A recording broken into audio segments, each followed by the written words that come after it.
अब देखिए हम खुश इसलिए नजर आ रहे हैं कहीं से फाइनली जो कुछ दिन बाद होना था वो अब ही हो गया। पाकिस्तान ने इंडिया के सामने अपने घुटने टेक दिए हैं। मोदी जी की और हमारे देश की जीत हुई है। लेकिन इन सब के साथ साथ किसकी किसकी औकात दिखी है उस पर जरा बात कर लेते हैं। क्या कहते हैं? आतंकी कैंप तबाह किए गए है ना। भारत ने पाकिस्तान के आतंकवादी ठिकानों को ध्वस्त कर दिया था जिसमें बहुत टॉप के टेररिस्ट लोगों को मार गिराया गया है ना।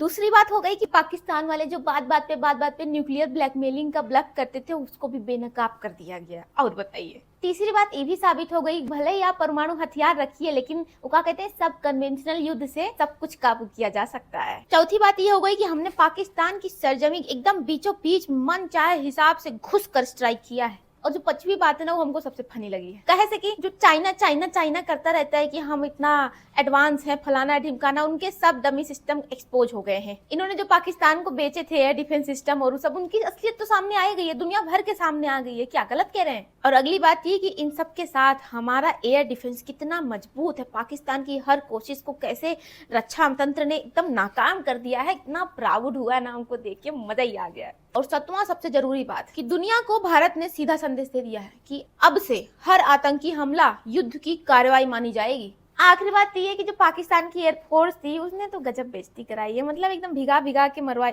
हमारा मतलब है कि भिगा भिगा के अपनी बेइज्जती करवाई है। अब बताइए हमारे हमले से उनके एयरबेस रात भर चलते रहे और उनकी फौज को कोई मतलब नहीं है, सब डर डर के पीछे होते रहे तो थोड़ा बेइज्जती वाला बात तो है। देखिए है ना। अब देखिए इंडिया से कोई युद्ध तो कभी चाहता नहीं था, हम तो एकदम शांति प्रिय देश है। लेकिन अब जब कोई इतना नाक में दम कर देगा तो बैठे थोड़ी ना रहेंगे। लेकिन अच्छी बात बस ये है कि पीछे हटने की जो पहल थी पाकिस्तान ने डर के किया है, हमारे देश से, मोदी जी से, हमारी आर्मी से, हमारी एयरफोर्स से, हमारी नेवी टीम से।